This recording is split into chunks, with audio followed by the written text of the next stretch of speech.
ఇక తనపై కేసు నమోదు చేయడంపై స్పందించారు మాజీ ఎంపీ కేశినేని నాని. ఎంపీ కేశినేని చిన్నికి సోషల్ మీడియా ద్వారా స్ట్రాంగ్ రిప్లై ఇచ్చారు.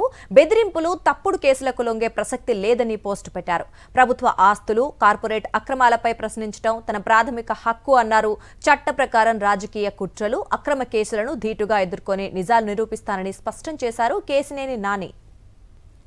ఉర్సా క్లస్టర్స్ ప్రైవేట్ లిమిటెడ్ భూ కేటాయింపుల్లో ఎంపీ చిన్ని ప్రమేయంపై 2025 ఏప్రిల్ 22న బహిరంగ లేఖ రాశానని పేర్కొన్నారు కేశినేని నాని. 14 నెలల సుదీర్ఘ కాలం తర్వాత అతనిపై అక్రమంగా కేసు నమోదు చేయించారని మండిపడ్డారు.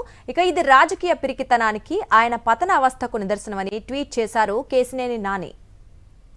తనపై కేసు నమోదు చేయడంపై స్పందించారు మాజీ ఎంపీ కేశినేని నాని. ఎంపీ కేశినేని చిన్నికి సోషల్ మీడియా ద్వారా స్ట్రాంగ్ రిప్లై ఇచ్చారు. బెదిరింపులు, తప్పుడు కేసులకు లొంగే ప్రసక్తి లేదని పోస్టు పెట్టారు. ప్రభుత్వ ఆస్తులు, కార్పొరేట్ అక్రమాలపై ప్రశ్నించడం తన ప్రాథమిక హక్కు అన్నారు. ఇక చట్ట ప్రకారం రాజకీయ కుట్రలు, అక్రమ కేసులను ధీటుగా ఎదుర్కొని నిజాలు నిరూపిస్తానని స్పష్టం చేశారు కేశినేని నాని. ఇక ఉర్సా క్లస్టర్స్ ప్రైవేట్ లిమిటెడ్ భూ కేటాయింపుల్లో ఎంపీ చిన్ని ప్రమేయంపై 2025 ఏప్రిల్ 22న బహిరంగ లేఖ రాశానని పేర్కొన్నారు కేశినేని నాని. 14 నెలల సుదీర్ఘ కాలం తర్వాత తనపై అక్రమంగా కేసు నమోదు చేయించారని మండిపడ్డారు. ఇక ఇది రాజకీయ పిరికితనానికి, ఆయన పతనావస్థకు నిదర్శనమని ట్వీట్ చేశారు కేశినేని నాని.